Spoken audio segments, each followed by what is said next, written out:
Let's get the latest analysis of the situation on the ground in Ukraine now. Joining me is the defence and security analyst, Professor Michael Clarke. Michael, great to see you as always. Thanks so much for joining me. So let's talk about the East, first of all. Mariupol now in Russian hands. How has that changed the battle for the East and, I guess, freed up some Russian forces? Yes, I mean, it freed those forces up a couple of weeks ago. And what's happened is those forces have gone north to Velika Novosilka, which is not an important place in geographical terms, but it's important for this offensive because Russian troops have been dug in around there, south of that area, for a while. Now they've got out of their defences and they're beginning to move, they hope, towards Donetsk. So you can see this east-west movement between Velika Novosilka and Donetsk. They're trying to consolidate that bit of the front.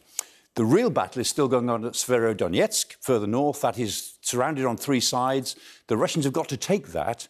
And the essence of the Donbass is still Slavyansk and Kramatorsk, which are north and south. I mean, in the middle of that area. Until they've taken those two cities, they don't control the Donbass. And they're still a fairly long way away from that because what they're doing is their offensives are getting smaller and smaller. They're still bringing troops in. They're still pushing. They're still gaining.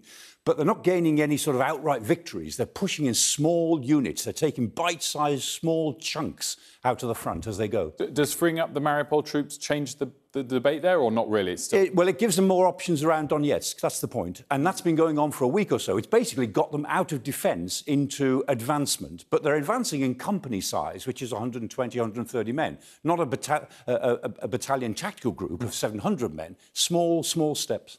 Let's focus now a bit on the south-west of the country. And is there as much focus for the Russians on this region or more up in the east? It's much more in the east, but they are doing something around Kherson. They're pushing back against Ukrainian gains. I mean, Ukrainians were quite close to Kherson a little while ago. They look as if they're having another go at Mykolaic, which they couldn't get past a month or more ago. But what they're doing is they're going down to the coast. Instead of attacking Mykolaic across the land to the north of the river, it looks as if they're going to the coast and they're trying to dislodge those Ukrainian forces along the delta of the river, in effect. So it looks as if they're going to try to get to Mykolaic from the south.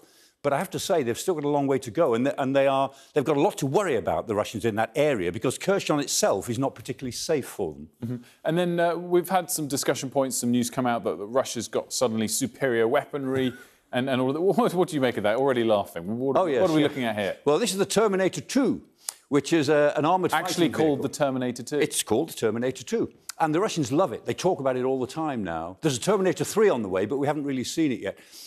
You know, they say that... one of the few sets of films where the sequels were getting better, though. So, in this case, maybe not. Maybe not. You know, a camel is called a horse designed by a committee.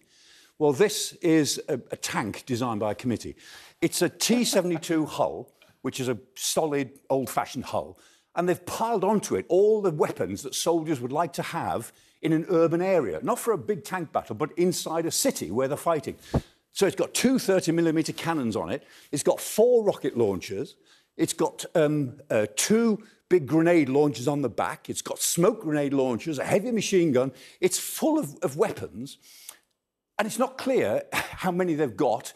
And it's not clear if it's any use to them in the battle that they're fighting at the moment. If they end up fighting inside the cities, these could be formidable. But the Russians love them.